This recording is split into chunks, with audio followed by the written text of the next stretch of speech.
রুই মাছের একঘেয়ে রেসিপি ভালো না লাগলে এইভাবে রুই মাছের মহারানি বানিয়ে দেখো।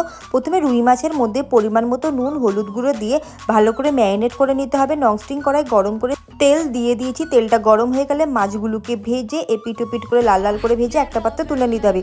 ওই তেলের মধ্যে মেথিটাকে ফোড়নটাকে ভালো করে ভেজে তারপর মেথিটাকে ফেলে দিতে হবে। ওই তেলের মধ্যে রাঁধুনি তেজপাতা ভালো করে ভেজে আদা রসুন কাঁচা লঙ্কা বাটা দিয়ে ভালো করে ভেজে নিতে হবে। জিরে গুঁড়ো ধনে গুঁড়ো কাশ্মীর লঙ্কার গুঁড়ো দিয়ে মশলাটা ভালো মতো ভেজে নিতে হবে। অল্প জল দিয়ে ভালো করে কষিয়ে নিয়ে ফেটিয়ে রাখা টক দই দিয়ে ভালো করে নাড়াচাড়া করে নিতে হবে। বাটি ধোয়া জল দিয়ে দিতে হবে। পরিমাণ মতো জল দিয়ে গ্রেভিটা ফুটে এলে ভেজে রাখা মাছগুলোকে দিয়ে হালকা নাড়াচাড়া করে পরিমাণ মতো নুন চিনি দিয়ে ভালো করে মিশিয়ে নিতে হবে। জায়ফল জয়িত্রী গুঁড়ো এলাচ গুঁড়ো দারচিনি গুঁড়ো দিয়ে ভালো করে নাড়াচাড়া করে নামানোর আগে ঘি দিয়ে হালকা নাড়াচাড়া করলেই হয়ে যাবে রুই মাছের মহারানি। অবশ্যই বাড়িতে বানিয়ে রেসিপিটা কেমন হয়েছে জানাতে কিন্তু তোমরা একদম ভুলো না।